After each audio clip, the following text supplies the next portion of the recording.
Good afternoon, dito na naman tayo sa throwback sa basketball ni Kai Soto sa Japan League na magkasama sila yung Japanese na si Kamura. So yan ang ganda kanilang band talaga dual so ito kasi napakaganda kapag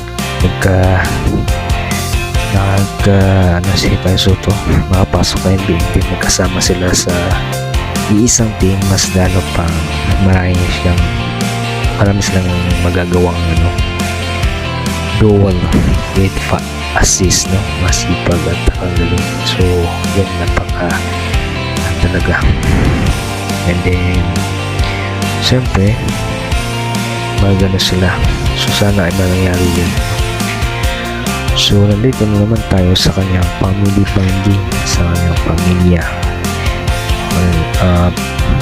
Punta sila ng Boracay last year pa to, I think last year pa. So kasama yung girlfriend niya. So ang saya nila makita at makasama sila family bonding. So ang saya. Kaya at least sana gusto niyo